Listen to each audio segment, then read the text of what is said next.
আসসালামু আলাইকুম, কেমন আছেন সবাই। আজকে আমি আপনাদের সাথে তালের পোয়া পিঠা বা তেলের পিঠা শেয়ার করব। আর এই পিঠাটা হবে ফুলকো নরম তুলতুলে। ভিডিওটা ভালো লাগলে লাইক কমেন্ট শেয়ার করবেন আর আমার চ্যানেলটাকে সাবস্ক্রাইব করে নেবেন। তাহলে চলুন রেসিপিটা দেখে নিই। এখানে নিচ্ছি আমি চাউলের গুঁড়া, আর এখানে আমি ভিজা চাউলের গুঁড়া নিয়েছি 3 কাপ। আপনারা চাইলে কিন্তু এখানে শুকনো চাউলের গুঁড়ো নিতে পারেন, কোনো সমস্যা নেই। দিয়ে দিচ্ছি 1 কাপ চিনি। চিনিটা অবশ্যই আপনারা স্বাদ অনুযায়ী দিয়ে নেবেন। এখন দিয়ে দিচ্ছি হাফ কাপ নারকেল কোড়া, দিয়ে দিচ্ছি লবণ। এখানে আমি 1 চা চামচ লবণ ব্যবহার করেছি। আর এখানে নিয়েছি আমি তালের পিউরি, এখানে আমি 1 কাপ তালের পিউরি নিয়েছি। এখন হাত দিয়ে খুব ভালো করে আমি সবগুলো উপকরণ একসাথে মিশিয়ে নিচ্ছি। পিঠার ব্যাটার দেখা গেছে হাত দিয়ে তৈরি করলে কিন্তু পিঠাগুলো বেশি ভালো হয়, তবে আপনারা চাইলে কিন্তু এখানে হ্যান্ড হুইক্স ব্যবহার করতে পারেন।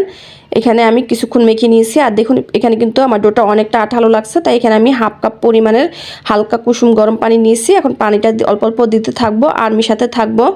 তবে আপনারা এখানে চাইলে কোনো রকমের পানি ব্যবহার না করে গরুর লিকুইড দুধ ব্যবহার করতে পারেন। এই যে দেখুন আমি কিন্তু এখানে পিঠার ব্যাটারটা তৈরি করে নিয়েছি আর খুব সুন্দর করে কিছুক্ষণ ফেটিয়ে নিচ্ছি। এতে করে আমাদের পিঠাগুলো অনেক ফুলকো হবে।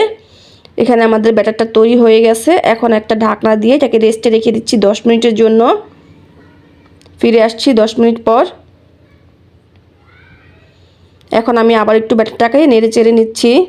আর দেখুন ব্যাটারটা কিন্তু খুব সুন্দর হয়েছে। আমাদের কিন্তু তেলের পিঠা তৈরি করার জন্য ঠিক এরকমই একটা ব্যাটার লাগবে। আর ব্যাটারটা যদি আগে থেকে মেখে একটু রেস্টে রাখা যায় তাহলে পিঠাগুলো আরও বেশি সুন্দর হয়। আর এখানে কিন্তু আমি পর্যাপ্ত পরিমাণে তেল দিয়ে তারপর খুব ভালো করে গরম করে নিয়েছি। আর একটা মেজারমেন্ট কাপ নিয়েছি, এই কাপ দিয়ে মেপে আমি পিঠাগুলো তৈরি করব। এতে করে আমার পিঠাগুলো খুব সুন্দর হবে আর এক সাইজের হবে। দেখুন মাশাআল্লাহ পিঠাগুলো দেওয়ার সাথে সাথে কিন্তু খুব সুন্দর করে ফুলে ভেসে উঠছে।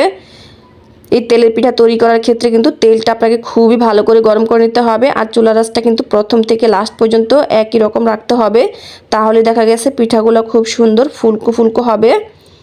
যে দেখুন আমি পিঠাটা উল্টে দিয়েছি, মাশাআল্লাহ পিঠাগুলো কিন্তু খুব সুন্দর হয়েছে। আর দেখুন কত সুন্দর দেখা যাচ্ছে।